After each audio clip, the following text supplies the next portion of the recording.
अब यहां पर देवियां बहुत बैठी हैं और देवियों के लिए विशेष पूजा बता रहा हूं, बताऊं? हैं? रहने दो। विशेष तरह सदवा स्त्रियों के लिए, मीन्स सुहागिन स्त्रियों के लिए, वैसे तो कोई भेद है ही नहीं, सदवा हो अथवा किसी और रूप में हो। पार्थिव शिवलिंग की पूजा का विधान बताया गया है।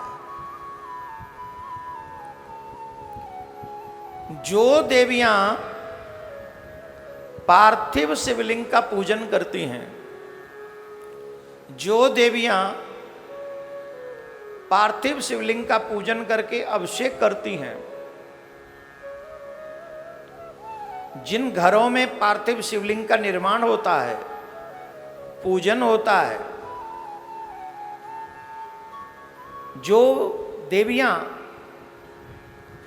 अपने द्वारा पार्थिव शिवलिंग का पूजन करती हैं, अपने बच्चों से भी पूजन करवाती हैं, अपने पति से भी पूजन करवाती हैं,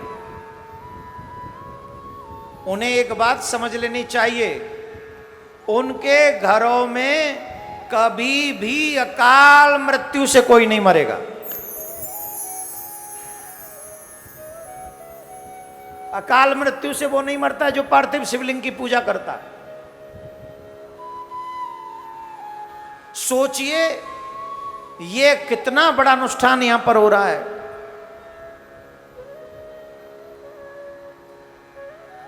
हमारे पुराण कहते हैं पार्थिव शिवलिंग की पूजा काल मृत्यु दूर कर देती है हमारे घरों से।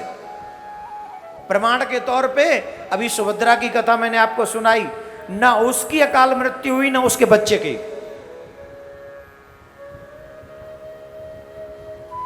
आज एक एक बच्चे हैं हमारे घर में, उनके भी हाथों में बाइक है।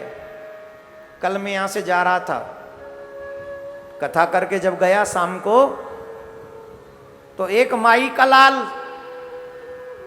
वो किसी माई का तो होगा ही लाल, जय फ्लाई ओवर की बगल में, ये हमारा यूं कट करके मथुरा साइड, वो माई का लाल सड़क पे लेटा हुआ था, बाइक पड़ी हुई थी।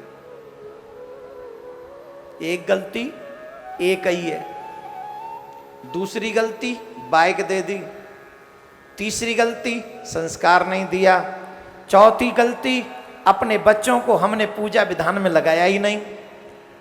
मैं गारंटी से कह रहा हूं, जो माताएं अपने साथ, अपने पतियों के साथ, अपने बच्चों के साथ पार्थिव शिवलिंग की पूजा करती हैं, उनके घरों में कभी अकाल मृत्यु नहीं होती, कभी अकाल मृत्यु हो नहीं सकती।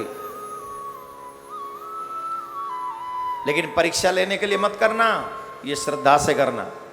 तो जो चाहते हैं कि हमारे घरों में अकाल मृत्यु ना हो, चाहे यहां आकर अथवा अपने घर से ही अपने और अपने बच्चों के नाम से इस विशाल अनुष्ठान में आप अपनी भूमिका निश्चित कीजिए, अकाल मृत्यु नहीं होती।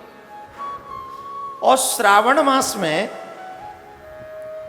विशेष लाभदायक है, बहुत लाभदायक है पार्थिव शिवलिंग की पूजा, जिसका वर्णन शेष नहीं कर सकते, जिसका वर्णन मां सरस्वती भी नहीं कर सकती।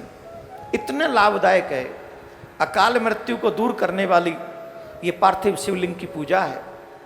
तो हमको चाहिए कि महादेव की इस पार्थिव शिवलिंग पूजा को हम लोग भी अपने बच्चों के लिए करें। बोलो राधे राधे। जोर से बोलना पड़ेगा, और जोर से बोलना पड़ेगा, और जोर से। श्रावण मास में अधिकांश भूत बावन भोलेनाथ और मां पार्वती इस पृथ्वी पे यात्रा करते हैं,